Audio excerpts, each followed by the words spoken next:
안녕하십니까? 윤양수입니다.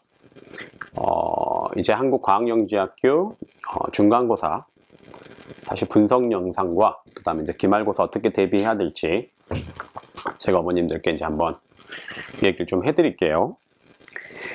일단 먼저 이제 중간고사 분석입니다. 이제 사실은 중간고사를 분석함에 있어서 어떤 문제로 어떤 유형의 문제가 어떻게 나왔는지를 사실 우리가 가늠하기 쉽지 않습니다. 왜냐하면 학교에서 시험지를 우리가 공개하는 게 아니기 때문에 제가 그 시험지를 직접 보고서 이제 정확하게 이 시험은 이렇게 나왔다라고 이제 어머님들께 얘기해 주기에는 조금 한계가 있는 것 같아요. 그래서 우리가 이제 분명히 그걸 알고 계셔야 되고요. 그래서 이제 학생들과 몇몇 학생들과 이제 소통을 통해서 이제 이렇게 출제가 되었구나 정도만 우리가 알 수가 있다는 거죠. 일단 전반적으로 난이도는 기존의 시험에 비해서는 좀 쉬웠다라는 평이에요. 그러니까 기존의 시험이라고 하는 게 뭐냐면 우리가 이제 그동안 저희 아우라에서 누적되어 있는 5개년치의 기출문제를 학생들에게 주고 이걸 풀어라, 또는 이것을 뭐 학교 이제 시험지 보내줄 때에도 학교에 이제 필요한 자료들을 보내줄 때에도 기출문제를 뽑아서 보내줬는데 이제 그것들보다는 본인들이 풀어보니까 좀 더 쉬웠다, 난이도가 좀 하강한 면도 있다, 이제 우리 학생들이 그렇게 얘기를 하고 있고요. 저도 이제 그렇게 예상을 할 수밖에 없는 게 단원이 늘었지 않습니까? 단원이 많이 늘었기 때문에 당연히 단원이 는 만큼 난이도는 좀 하강하는 게 맞아 보여요. 그렇지 않으면 학생들이 이제 그 단원 전체를 공부하는 게 쉽지 않지 않습니까? 그래서 단원을 꼼꼼하게, 길수록 꼼꼼하게 공부하는 게 굉장히 쉽지 않기 때문에 중요한 부분만 뽑아서 냈을 것이다 라고 생각을 하고 있고요. 학생들이 이제 전반적으로 그래서 점수는 좀 더 공부를 했다면 되게 잘 맞은 것 같아 보입니다. 자, 그러면 이제 문제의 유형, 중간고사는 어떻게 출제가 되었는가 우리가 보시면 알겠지만, 일단 학교에서 나눠준 프린트에서 대부분 나왔다. 이 프린트라고 하는 게 두 가지가 있어요. 하나는 뭐냐면 이론 학습 프린트가 있습니다. 이론 학습 프린트. 그러니까 이론을 선생님들이 설명하고 거기에 대해서 뭐 주석을 달아주는 그러한 프린트가 하나 있고요. 두 번째는 뭐냐면 객관식으로 된, 이 객관식으로 된 문항화된, 다시 말하면 문제화된 자료가 있어요. 그래서 우리가 이제 그 두 개의 자료를 모두 이제 학생들에게 배부를 하고 공부를 하라고 하는데 자료가 굉장히 많습니다. 자료가 굉장히 많아서 이것들을 아마 공부하는 것 자체가 쉽지 않았어요. 그거 자체가 난이도다. 제가 항상 하는 얘기지만 아무리 쉬워도 양이 많아지면 그것은 난이도가 돼버린다 라는 걸 꼭 알고 계셔야 됩니다. 그래서 아마 그 전체가 좀 많았기 때문에 애들은 좀 힘들어하는 면이 있었을 것이다 라고 저는 생각을 하고 있고요. 자, 두 번째는 이제 교과서 구멍 뚫기 문제. 그러니까 이게 원래 기존에 있던 학교 기출에는 없던 유형입니다. 교과서 구멍을 뚫어 가지고 이 안에 채워봐라 라는 문제는 사실은 우리가 기출을 뒤져보면 그런 문제는 없거든요.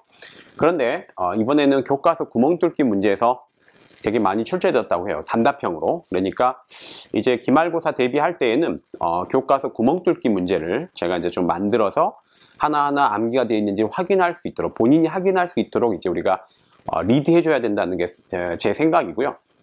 세 번째는 이제 서술형입니다. 서술형도 마찬가지지만 교과서 지문 일부를 발췌해서 시험에 냈다. 그러니까 교과서 지문 일부를 발췌했고 이것에 대해서 아는지를 물어본 문제예요. 제가 이제 항상 한가영 그 설명회나 간담회를 오실 때 어머님들께 해준 얘기가 있어요. 절대 어려운 거 하지 말아라. 그것은 다 허상이다. 그러니까 예를 들면 캠벨 에센셜 판으로 배우면 캠벨 에센셜만 배우면 되지 굳이 캠벨 전체를 볼 필요는 없다. 캠벨의 어떤 상위 버전을 볼 필요는 없고 에센셜 버전만 보라는 이유가 바로 이겁니다. 지금까지 한과영은 아무리 어렵게 시험을 낸들 쉽게 시험을 낸들 결국은 학교 그 교과서에서만 시험을 냅니다. 다른 데서는 시험을 내는 걸 제가 본 적이 없어요. 그것은 기출이 말해주고 있거든요. 그래서 그 기출 경향에 맞게끔 결국은 학교 시험도 보면 알겠지만 어떤 심화된 개념보다는 학교에 있는 그 교과서, 학교에서 보는 교과서 내지는 이 프린트를 잘 읽어봤는지, 결국은 이 프린트가 교과서 중심으로 만든 것이기 때문에 이 교과서, 즉 프린트를 잘 읽어봤는지 그것을 중심으로 해서 학교 시험은 출제가 되고 있다. 이렇게 이제 생각을 하시면 되겠습니다. 자, 그럼 이제 우리 아우라에서는 어떻게 학생들에게 대비를 시켜줬냐 이거죠. 사실은 이미 학교로 들어가 버린 학생들에게 우리 학원에서 뭔가를 해주기는 쉽지가 않아요. 왜냐하면 뭐 학생들하고 저희가 소통할 수 있는 것도 아니고 강의를 해줄 수 있는 것도 아니고, 그 다음에 학생 하나하나 일일이 불러서 우리가 이제 또 뭔가 그렇죠? 뭔가 관리를 해줄 수 있는 것도 아니고요. 그래서 사실은 이제 들어가 버리게 되면 스스로 공부해야 되는 파트는 있습니다. 문제는 뭐냐면 그 학생들이 스스로 공부할 수 있게끔 편의를 제공해 준 게 이제 학원의 전략이었어요. 저희 전략은 그거다. 그러니까 뭐 학생들이 모르는 게 있겠냐. 이미 방학 때 다 한 번씩 했고 또 클리닉을 통해서 한 번 암기를 했기 때문에 학교에서 주는 자료가 뭐 우리 학원 자료랑 사실 대동소이합니다. 거의 비슷한데 그렇다면 학생들이 학교 프린트 또는 학교 교과서 중심으로 공부를 할 때 시간을 최소화시켜 주는 것이 전략이에요. 공부를 안 한 학생들을 뭐 제가 이 멀리서 전화로 공부하라고 할 수는 없는 거고, 공부를 한다 했을 때 학생들이 이제 시간을 압축해서 최소화시켜 주는 게 굉장히 중요하고, 그런 의미에서 이제 제가 교과서 그 학교 프린트를 재구성할 때는 첫 번째가 가장 중요한 포인트는 학생들이 영어가 충분치 않기 때문에 제가 이제 학교 프린트를 일일이 다 주석을 달아줬습니다. 해석을 통해서 주석을 달았어요. 그러니까 한 줄 그 다음에 해석, 한 줄 그 다음에 해석해서 이제 그렇게 우리가 주석을 달아서 학생들이 좀 공부를 좀 하기 편하게 했다. 두 번째는 학교에서 내준 객관식 문항도 똑같습니다. 학교에서 내준 객관식 문항도 좀 풀기 쉽게끔 제가 뒤에서 해석을 달아놓고 어느 정도 해설을 해주었다. 이게 이제 저희 학원에서 그나마 대비시켜 줄 수 있는 전략이었다. 이게 첫 번째 전략이었고요. 두 번째는 이제 세 번째군요. 세 번째는 이제 우리가 학교 이 기출문제 중 무조건 기출을 긁어서 준다고 해서 애들이 풀어야 될 이유는 없어요. 현재 교과서랑 맞지 않는 기출은 빼버려야 됩니다. 그걸 일일이 이번에 했어요. 그래서 기존에 있는 기출이지만 이번 교과서랑 맞지 않는다면 이것은 의미가 없는 자료라 판단을 했고요. 그래서 그 자료들을 모두 빼서 기존에 있는 기출도 현재 있는 자료랑 딱 맞았을 때만 실어드렸습니다. 그래서 이제 학생들이 이 자료를 풀 때 분명히 많은 도움이 되었다고 얘기를 하고 있습니다. 자, 그러면 이제 기말고사 대비 전략은 어떤 것이냐 이거죠. 이미 이제 우리가 사실 경향을 아기 때문에 전략은 쉽습니다. 그리고 우리에게 주어진 상황도 뻔하죠. 첫 번째는 뭐냐면 학원에서 이제 기말고사 파트는 학원에서 진행한 챕터가 있고 학원에서 진행하지 않은 챕터가 있어요. 이게 이제 되게 중요합니다. 왜냐하면 저희가 그 학기 중에 그 작년 11월, 12월을 하다가 1월에 이제 학교 진도표가 나왔어요. 그래서 학교에서 이제 이렇게 뭘 한다? 자기네들이 커리를 운영할 거다라고 이제 갑작스러운 변경 때문에 우리가 이제 다 하지 못하고 학교로 들어간 면이 있긴 합니다. 그렇다고 해서 또 일주일에 2번씩 잡아서 하기에는 애들도 굉장히 스케줄이 무리가 있어요. 또 맞지 않는 학생들도 많고 스케줄이. 그래서 어쩔 수 없이 이제 그냥 넘기고 대신 학기 중에 하겠다라고 이제 한 파트가 3챕터가 있고요.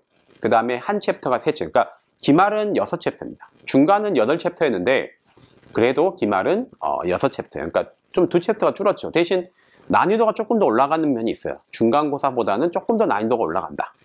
난이도가 올라가지만 제가 봤을 때는 그 난이도가 극복 못할 정도는 아니다.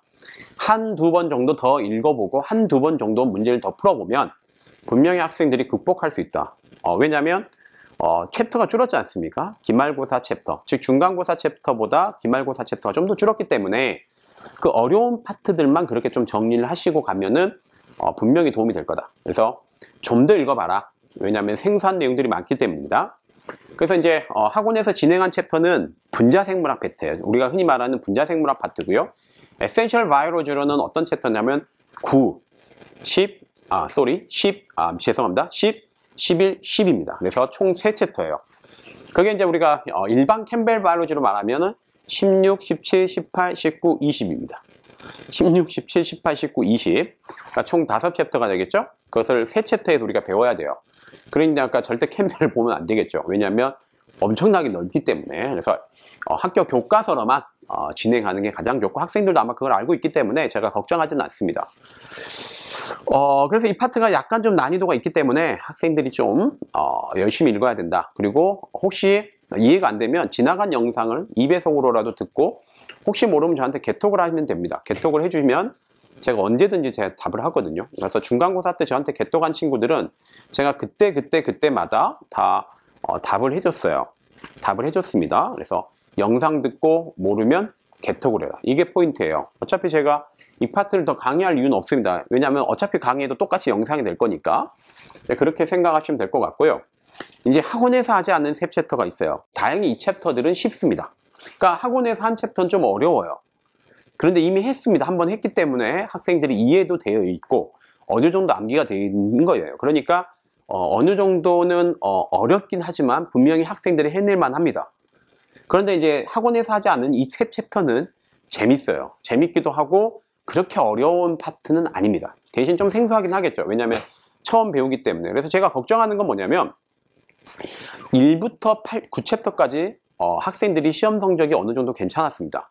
그 이유는 우리가 이미 한 번 다 보고 또 복습도 하고 학생들이 클리닉도 하고 이렇기 때문에 학생들이 한번 공부가 돼 있는 상태로 가서 선생님 수업을 다시 한번 듣고 또 공부를 했단 말이에요. 그것은 생각보다 굉장히 큰 효과를 봅니다. 그런데 이거는 학원에서 하지 않는 챕터죠. 그래서 조금 걱정은 됩니다. 그래서 이거를 그때그때 해내지 않으면 분명히 좀 나중에 점수가 하락할 수 있는 불안 요소가 있긴 합니다. 그러나 이게 어차피 올해 처음이었기 때문에 어쩔 수 없이 이제 이렇게 상황이 돌아간다는 점 좀 양해해 주시고 우리가 이제 세 챕터가 뭐냐면 다진화학입니다. 집단 진화학이라든지 또는 종분화, 그리고 마지막으로 미생물 진화라고 하는 에센셜 바이올로지만 또 특이하게 들어온 파트예요. 우리 캠벨 바이올로지는 없습니다. 에센셜 바이올로지만 들어온 아주 독특한 파트로서 이 세 챕터가 우리 학생들이 이제 배워야 될 파트고요.